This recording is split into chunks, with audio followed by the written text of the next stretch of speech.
Haleluya, shalom yang terkasih saudara-saudara semua. Dan hari ini kita akan memuji Tuhan, kita akan menyembah Tuhan. Sebab di dalam hadiratnya ada kuasa, ada kemuliaan, dan ada pemulihan. Amin. Inilah tiba saatnya kita berkumpul, memuji dan menyembah Tuhan. Tiba saatnya, tiba saatnya kami berkumpul bersatu dari segenap suku dan bangsa, berdiri di hadapan tahta Anak Domba, satu suara menyatakan keselamatan, keselamatan bagi Allah yang duduk dan bertahta.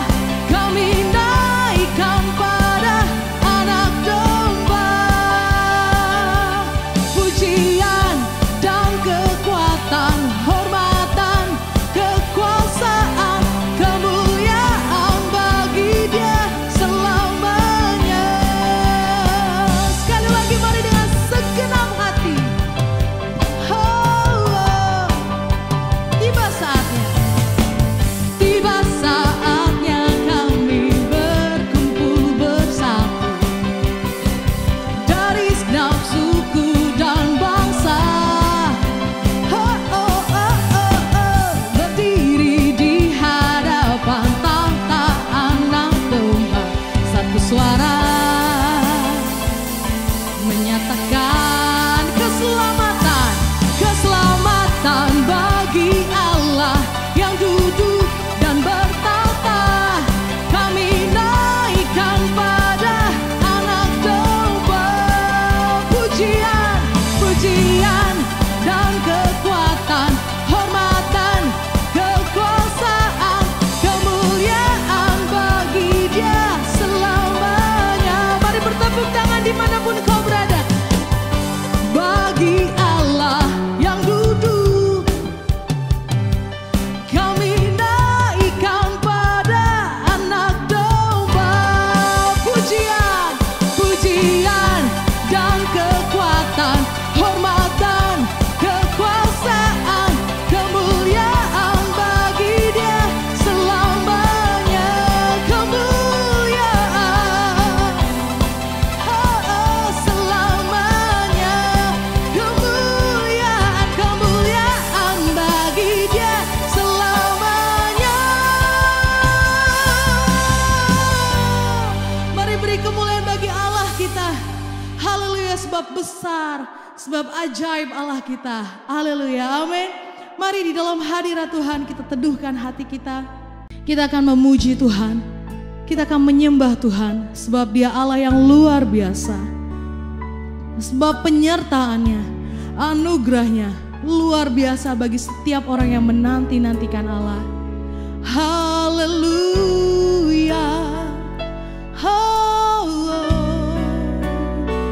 Mari dengan segenap hati sembah Tuhan. Penyertaan-Mu Tuhan, segalanya bagiku. Hadir-Mu di hidupku, terutama bagiku. Penyertaan-Mu, penyertaan-Mu Tuhan, segalanya bagiku. Hadir-Mu di hidupku, terutama bagiku. Anugerah-Mu Tuhan, anugerah-Mu,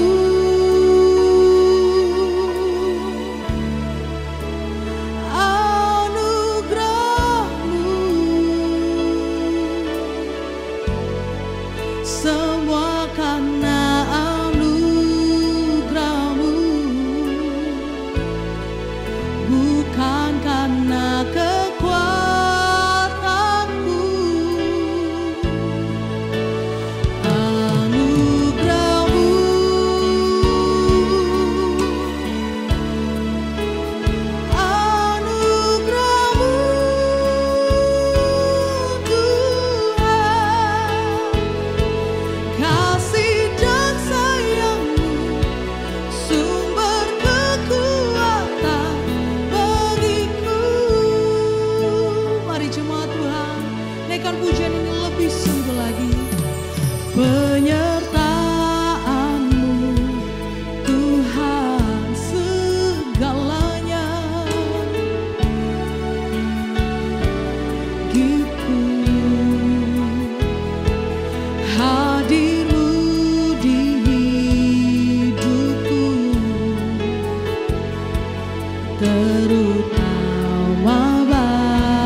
Ya, shalom Bapak Ibu, saudara-saudara Jemaat Galilea Community of Christ yang diberkati oleh Tuhan Yesus.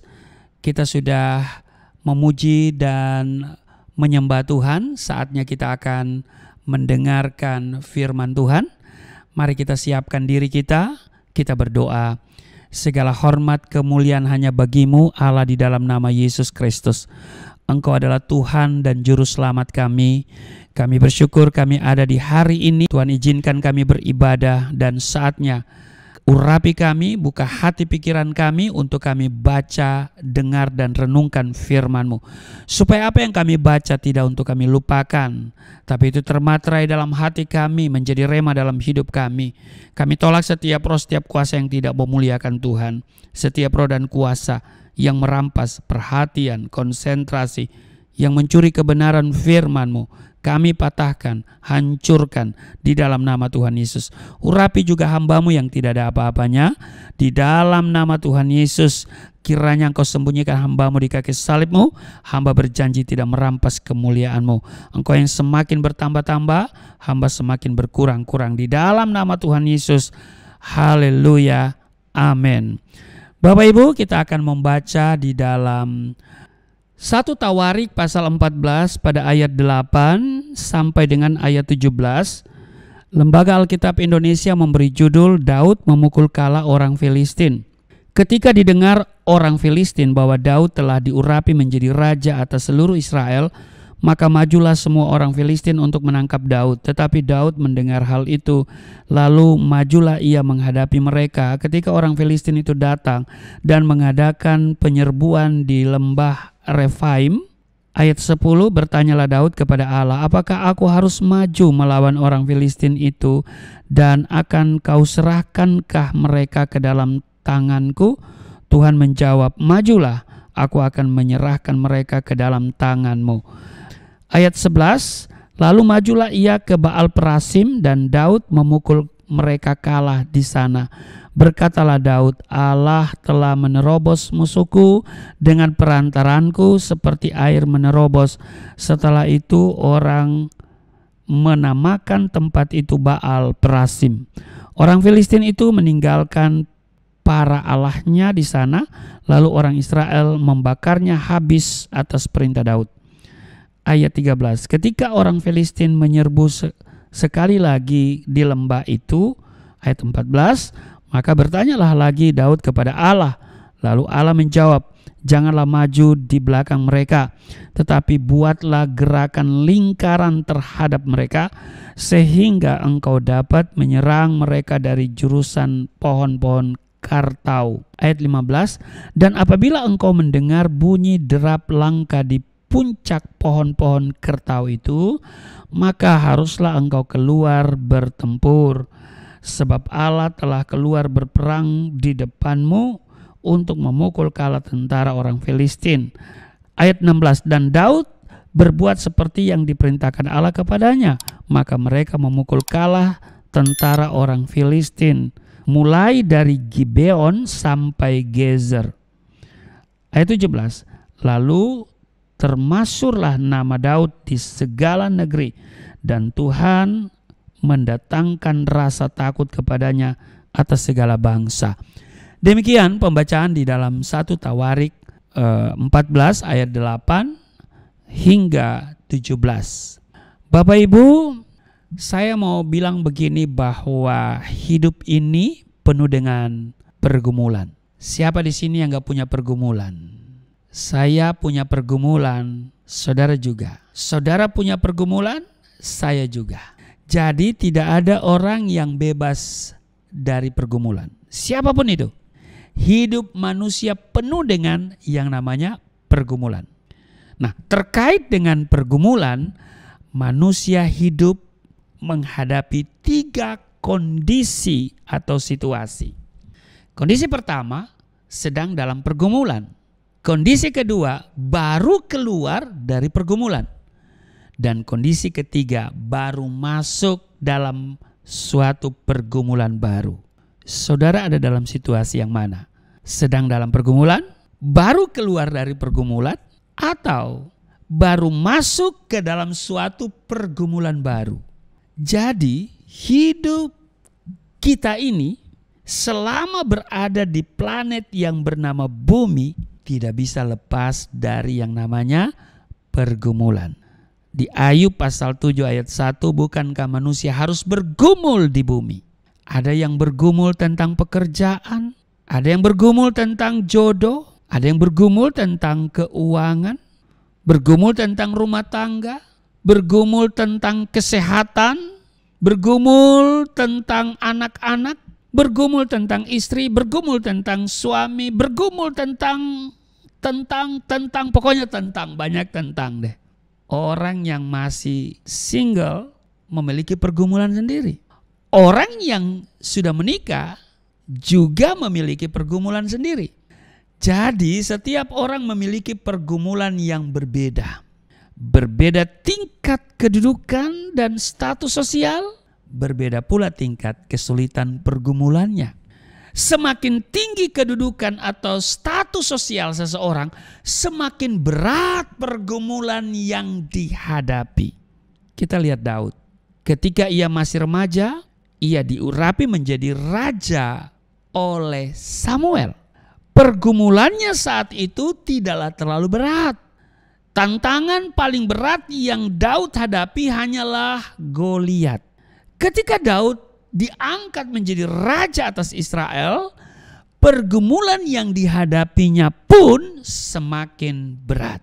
Seluruh raja bangsa Filistin bangkit bersatu melawan Daud. Alkitab mengatakan bahwa orang Filistin berkumpul di suatu tempat yang disebut Refaim, yang artinya rumah para raksasa. yakni tempat berkumpulnya para raksasa. Mereka berkumpul di sana untuk menyerang Daud. Meskipun yang dihadapinya adalah para raksasa, kita lihat Daud tidak takut. Bapak Ibu, saudara-saudara jemaat yang diberkati oleh Tuhan, saudara mungkin sedang menghadapi raksasa pergumulan. Raksasa itu mungkin berupa ketakutan, kemustahilan, bisnis yang sedang macet, tagihan kartu kredit yang numpuk, masalah rumah tangga yang sedang rumit, pelayanan yang berantakan. Apabila saudara sedang berhadapan dengan raksasa pergumulan, saya mau bilang, dengar baik, janganlah takut. Itu kuncinya. Janganlah takut, belajarlah seperti Daud. Kali ini kita akan belajar ada 3 hal yang dilakukan Daud dalam menghadapi orang Filistin. Pertama, kita lihat di ayat 1 Tawarik 14, di ayatnya yang ke-8. Kita lihat di ayatnya yang ke-8. Ketika didengar orang Filistin bahwa Daud telah diurapi menjadi raja atas seluruh Israel, maka majulah semua orang Filistin untuk menangkap Daud. Tetapi Daud mendengar hal itu, lalu majulah ia menghadapi mereka. Langkah pertama yang dilakukan oleh Daud maju menghadapi orang-orang Filistin. Saudara, ada seorang psikolog Kristen yang terkenal di Amerika, namanya J. Adam. Dia mengatakan begini Bapak Ibu, ya, dia katakan begini, bahwa ketika manusia mengalami masalah, ada 3 kecenderungan yang dilakukan. Kecenderungan pertama, cenderung melarikan diri dari masalah. Seorang pecundang cenderung memilih untuk melarikan diri dari masalah yang sedang dihadapi. Melarikan diri dari tanggung jawab. Melarikan diri dari fakta. Lari kepada obat-obatan terlarang. Lari ke luar negeri. Lari dari masalah dan pergumulan yang sedang dihadapi. Itu kecenderungan pertama. Kecenderungan kedua, cenderung takut menghadapi masalah. Orang-orang yang demikian cenderung mengalami depresi, terintimidasi, gentar dan takut, dan menjadi patah semangat, tawar hati. Sehingga orang yang demikian cenderung tidak berdaya, pasrah pada keadaan, tidak berdaya. Itu kecenderungan yang kedua. Kecenderungan yang ketiga, menurut psikologi Kristen ini, J. Adam, ya, dia katakan begini, maju menghadapi masalah. Ini kecenderungan yang ketiga. Ada orang yang maju menghadapi masalah. Pada kenyataannya, banyak orang yang melarikan diri dari masalah atau takut menghadapi masalah. Akan tetapi Daud berbeda. Daud adalah seorang pejuang sejati. Daud tidak takut dan tidak melarikan diri dari masalah. Daud juga bukan seorang yang pasrah pada keadaan, tetapi Daud maju menghadapi orang-orang Filistin dengan perjuangan. Daud maju mengkonfrontasi musuh-musuhnya.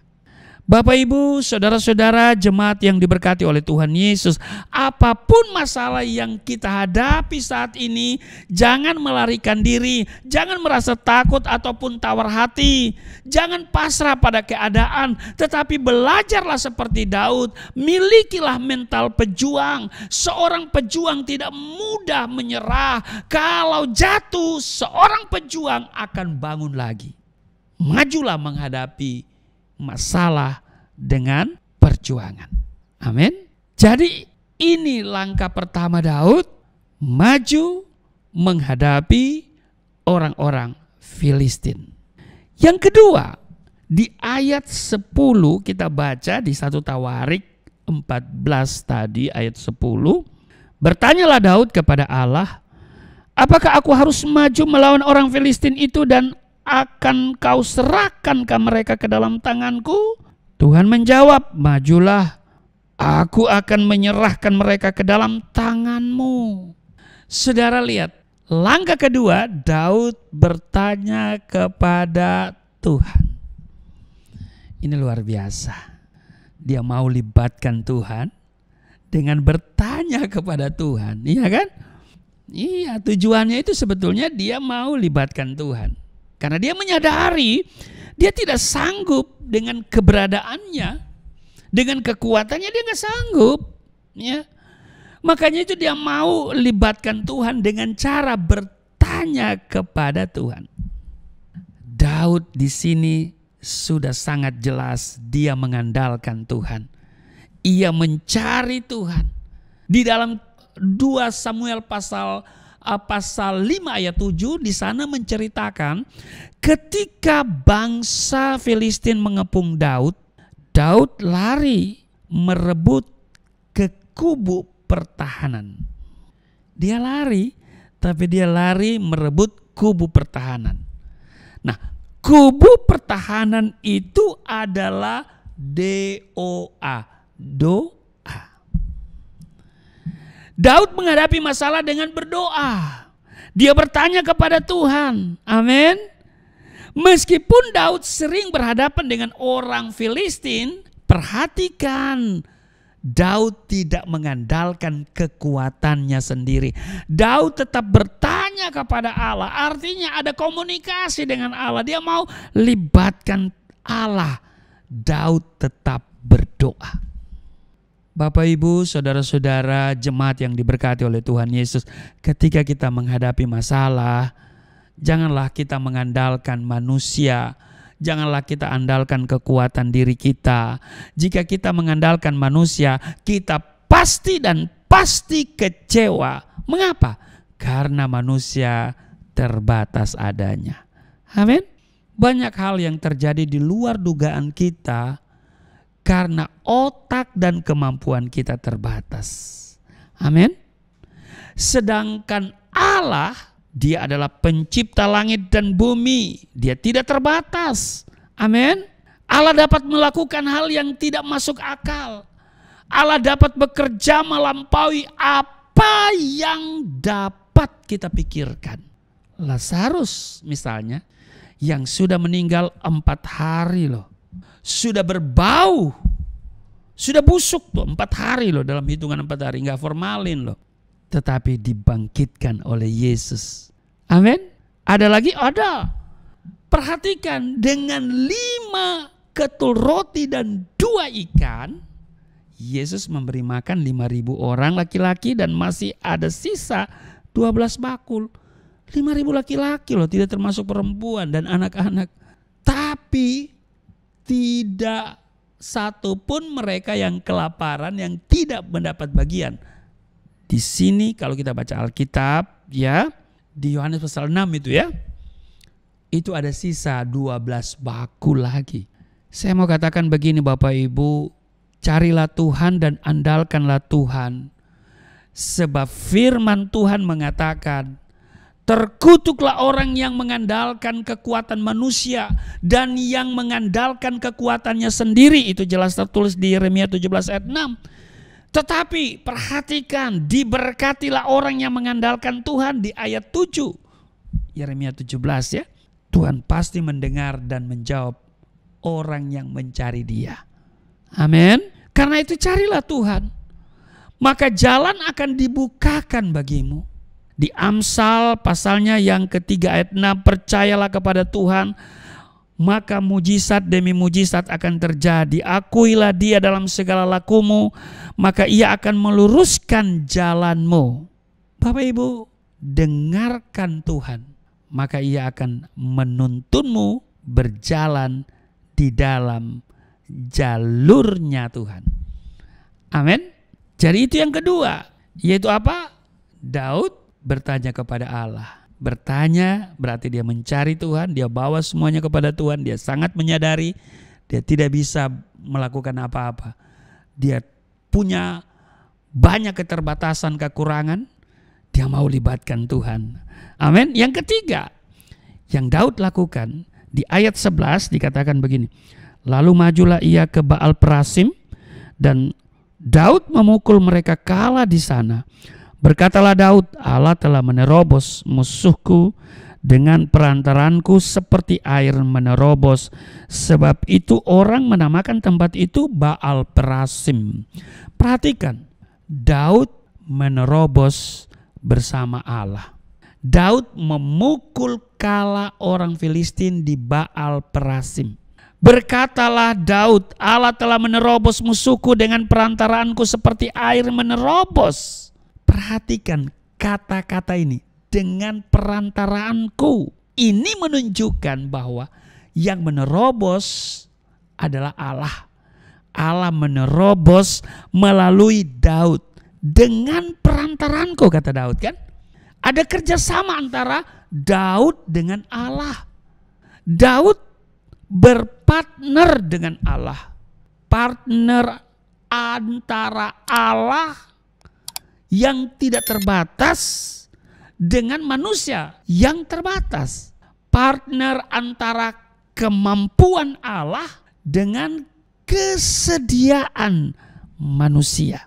Saudara, Bapak Ibu jemaat yang diberkati oleh Tuhan Yesus, waktu malaikat mengabarkan kepada Maria bahwa Maria akan mengandung dan melahirkan anak yang kemudian dinamakan Yesus, ya kan?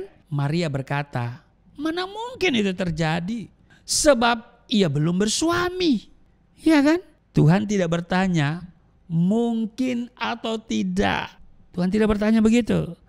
Tetapi bersedia atau tidak. Tuhan tidak bertanya kepada kita mungkin atau tidak. Iya kan? Tetapi bersedia atau tidak. Kemudian Maria menjawab apa? Sesungguhnya aku ini adalah hamba Tuhan. Jadilah padaku menurut perkataanmu itu. Lukas pasal 1 ayat 38. Bapak Ibu, saudara-saudara jemaat yang diberkati oleh Tuhan Yesus. Ketika kita bersedia, ya kan?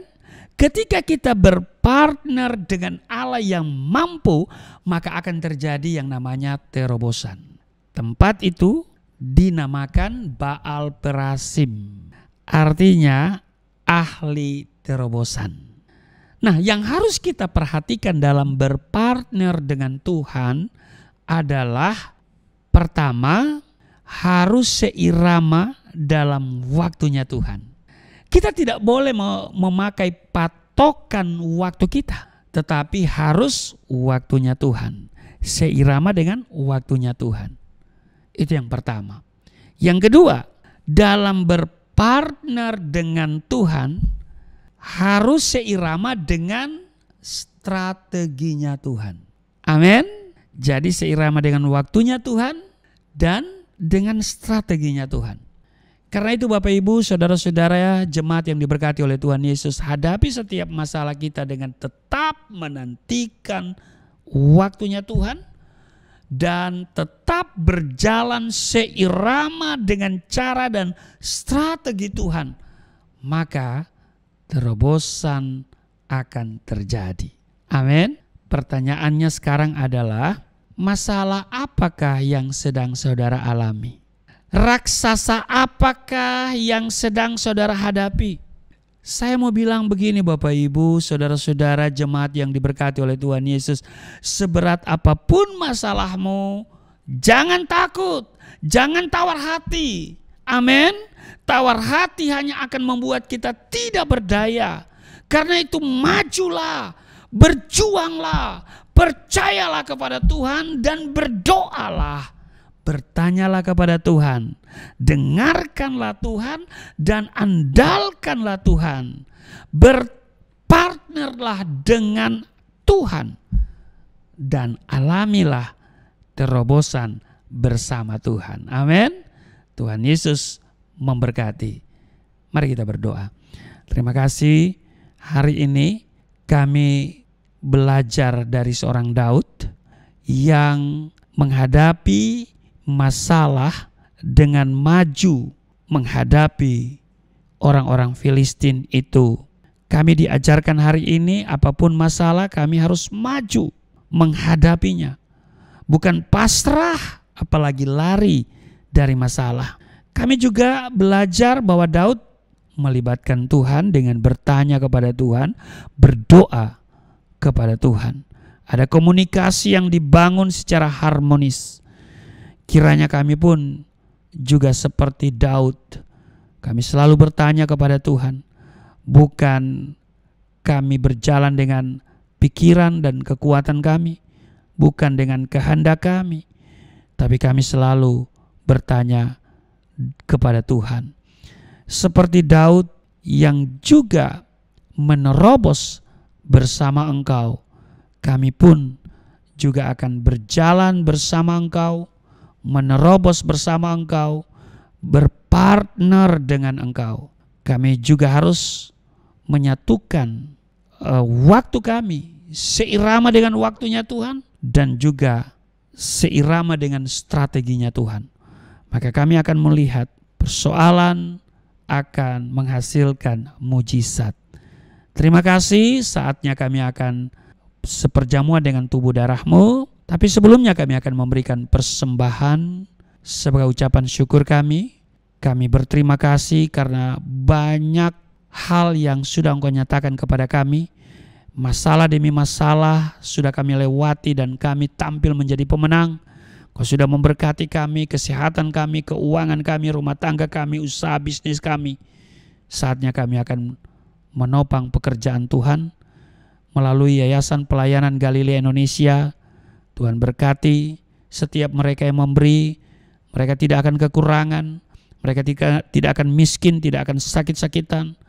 Berkati setiap rupiah, Tuhan kembalikan 30, 60, bahkan 100 kali ganda. Di dalam nama Tuhan Yesus, sambil memberi, kami mempersiapkan diri untuk seperjamuan dengan tubuh darah Tuhan. Di dalam nama Tuhan Yesus, amin. Haleluya, kita telah diberkati oleh firman Tuhan hari ini. Mari Bapak Ibu yang rindu untuk membawa setiap persembahan ke rumah Tuhan, Bapak Ibu bisa melakukan persembahan lewat transfer yang tertera di layar kaca Bapak Ibu sekalian. Haleluya. Oleh kuasa darah-Mu, Kau telah tebus dosa-Mu, kekudusan-Mu melingkupiku, kasih-Mu mengalir memulihkan hidupku. Sungguh besar anugerah-Mu, Kau selamatkan hidupku.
Ya baik Bapak Ibu, terima kasih untuk persembahan yang saudara berikan untuk menopang pekerjaan Tuhan di Yayasan Pelayanan Galilea Indonesia.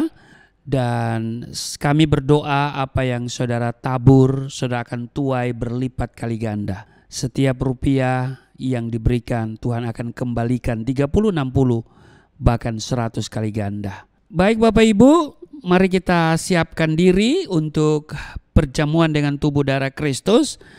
Mungkin saudara sedang mempersiapkan elemen perjamuan kudus, hosti dan anggur. Saya akan bacakan dulu landasan perjamuan kudus di 1 Korintus 11 ayat 23. Sebab apa yang telah aku teruskan kepadamu telah aku terima dari Tuhan, yaitu bahwa Tuhan Yesus pada malam waktu ia diserahkan mengambil roti, ayat 24, dan sesudah itu ia mengucap syukur atasnya, ia memecah-mecahkannya dan berkata, inilah tubuhku yang diserahkan bagi kamu, perbuatlah ini menjadi peringatan akan aku. Ayat 25, demikian juga ia mengambil cawan sesudah makan, lalu berkata, cawan ini adalah perjanjian baru yang dimateraikan oleh darahku. Perbuatlah ini setiap kali kamu meminumnya menjadi peringatan akan aku. Bapak Ibu, saya jemput semua berdiri. Kita ambil hosti dan kita pegang. Kita angkat di atas kepala kita dan mari kita katakan bersama-sama apa yang saya katakan. Di dalam nama Yesus Kristus, inilah roti yang turun dari surga, inilah tubuh Yesus Kristus yang tergantung di atas kayu salib, yang memberikan keselamatan, hidup kekal di dalam kerajaan surga, yang menyempurnakan tubuhku agar sehat sempurna, menyempurnakan jiwa dan rohku supaya dibangkitkan pada akhir zaman. Inilah tubuh Yesus Kristus yang tergantung di atas kayu salib, tertikam, tertombak agar kami tidak terkapar di rumah sakit, tidak terkapar di meja operasi, tidak terkapar di ruang ICU, tidak lumpuh, tidak pikun, tidak koma. Aku tolak segala bentuk tumor, segala bentuk kanker, segala bentuk penyakit, kuman, virus, sakit penyakit, segala luka di tubuhku, penderitaanku, kesusahanku, kemiskinanku, kegagalanku sudah diangkat, diselesaikan oleh Yesus Kristus di atas kayu salib. Maka hari ini aku meraih janji Tuhan, aku meraih kuasa, aku meraih mujizat, disembuhkan, dipulihkan, diberkati, hidup berkemenangan di dalam nama Yesus Kristus. Firman yang menjadi daging, inilah roti yang turun dari surga, inilah tubuh Yesus Kristus. Mari kita makan.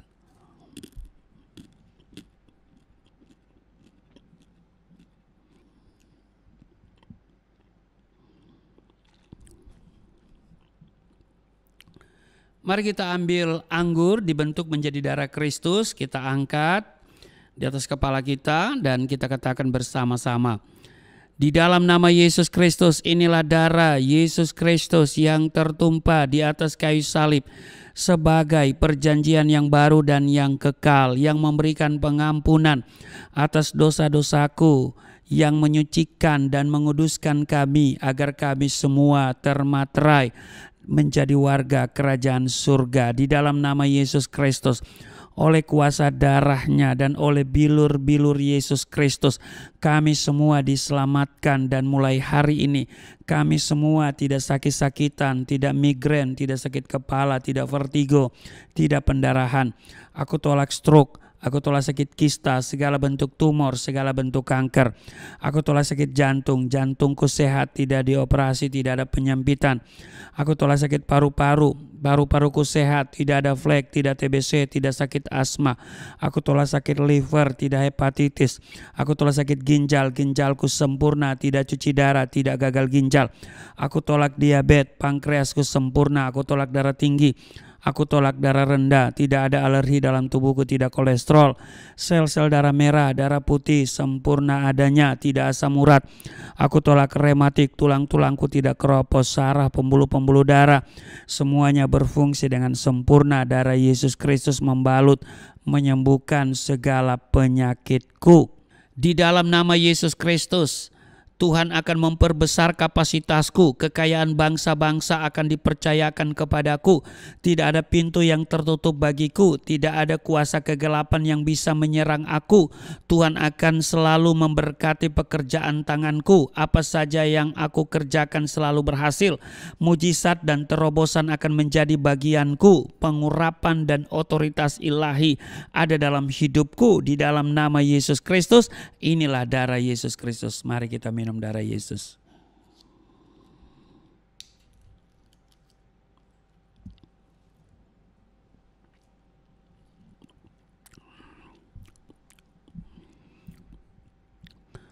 Bapak Ibu, mari kita bersyukur untuk tubuh darah Kristus yang sudah menyatu dengan tubuh darah kita. Tuhan Yesus berkata, barang siapa makan dagingku, minum darahku, ia tinggal di dalam aku tinggal di dalam dia. Tuhan Yesus bertanggung jawab atas seluruh kehidupan kita Bapak Ibu. Maka engkau yang sakit hari ini, percaya engkau sudah disembuhkan. Engkau yang letih lesu berbeban berat, engkau diberikan kelegaan. Engkau yang terikat oleh dosa, hari ini engkau dilepaskan di dalam nama Yesus. Engkau mengalami pemulihan, ekonomi dipulihkan, rumah tangga dipulihkan, kesehatan dipulihkan. Di dalam nama Tuhan Yesus, mari kita berdoa. Terima kasih untuk tubuh darah Tuhan yang sudah menyatu dengan tubuh darah kami. Kami percaya kami di dalam Tuhan, Tuhan tinggal di dalam kami. Tuhan bertanggung jawab atas seluruh kehidupan kami. Sekalipun kami melewati lembah kekelaman, kami tidak takut sebab Tuhan beserta dengan kami. Tuhan akan senantiasa berjalan bersama kami. Engkau ada dan senantiasa memberikan pertolongan bagi setiap kami. Terpujilah Engkau, berkati mereka yang datang beribadah pada hari ini. Dimanapun mereka berada, kasih setia Tuhan tidak pernah berkesudahan. Tuhan melawat setiap mereka, maka dari tempat ini sekali lagi hamba berseru, mereka yang sakit sudah disembuhkan di dalam nama Yesus. Mereka yang berbeban berat diberikan kelegaan di dalam nama Yesus. Hari ini semua kami mengalami pemulihan, kesehatan dipulihkan, rumah tangga dipulihkan, keuangan dipulihkan di dalam nama Tuhan Yesus. Maka aku doa di dalam nama Tuhan Yesus untuk bangsa ini. Kami mengasihi bangsa ini.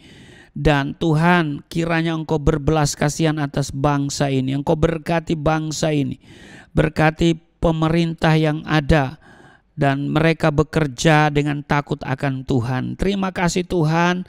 Inilah kami, hamba terus berdoa untuk setiap mereka yang memberikan persembahan syukur sebagai korban syukur untuk menopang pekerjaan Tuhan yang dilakukan oleh Yayasan Pelayanan Galilea Indonesia. Tuhan berkati Yayasan Pelayanan Galilea Indonesia, kerinduan untuk memiliki tempat permanen.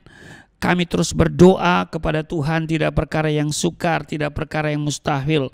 Tuhan mengadakannya bagi kami, dan sekiranya kami belum bisa memiliki, Tuhan siapkan dana untuk bisa perpanjangan kontrak daripada tempat ini di dalam nama Yesus. Dan bagi mereka yang memberi, aku doa mereka tidak kekurangan, tidak sakit-sakitan, tidak miskin di dalam nama Yesus. Apa yang mereka tabur, mereka akan tuai 30, 60, bahkan 100 kali ganda di dalam nama Yesus. Terima kasih Tuhan, terima kasih. Dan kami percaya bahwa negara ini ada dalam rencana Tuhan. Presiden, wakil presiden, para menteri, semua bekerja untuk mengupayakan kesejahteraan bangsa ini. Campur tangan untuk setiap urusan pemerintahan dan setiap keputusan yang diambil oleh mereka yang berwenang, keputusan yang diwarnai dengan takut akan Tuhan. Di dalam nama Tuhan Yesus yang telah mengajar kami berdoa bersama-sama. Bapa kami yang di surga, dikuduskanlah namamu, datanglah kerajaanmu, jadilah kehendakmu di bumi seperti di surga. Berilah kami pada hari ini makanan kami yang secukupnya. Ampuni akan kesalahan kami seperti kami sudah mengampuni orang bersalah pada kami. Jangan bawa kami ke dalam pencobaan, tapi lepaskanlah kami daripada yang jahat. Sebab Engkau yang empunya kerajaan, kuasa dan kemuliaan sampai selama-lamanya. Amin. Tetap berdiri dan kita akan mengakhiri ibadah kita. Angkat tanganmu di hadapan Tuhan, terimalah berkat Tuhan. Segala berkat yang dari surga mengalir dalam hidupmu di dalam nama Tuhan Yesus. Diberkatilah engkau, diberkati rumah tanggamu, diberkati suami istri, diberkati orang tua anak cucumu, diberkati usaha bisnis, toko daganganmu, studi dan pelayananmu, lumbung-lumbungmu diberkati, buah kandunganmu diberkati, anak-anakmu, anak-anak yang cerdas, generasi yang unggul, berkesempatan studi di dalam dan di luar negeri, dapat beasiswa. Apa yang kau kerjakan Tuhan buat berhasil, naik dan bukan turun, menjadi kepala dan bukan ekor. Tuhan menjaga keluar masukmu sekarang dan selamanya. Di dalam nama Tuhan Yesus, aku berseru, turunlah berkat, kasih setia, penyertaan, perlindungan yang sempurna, damai, sukacita, kemuliaan, kemenangan dari Bapa Surgawi, dari Yesus Kristus dalam persekutuan dengan Roh Kudus, tercurah mengalir dalam hidupmu mulai saat ini sampai selama-lamanya. Setiap kita yang percaya diberkati berkata, amin. Haleluya. Sungguh besar pengorbananmu bagiku, terlalu dalam untuk dimengerti. Sungguh besar,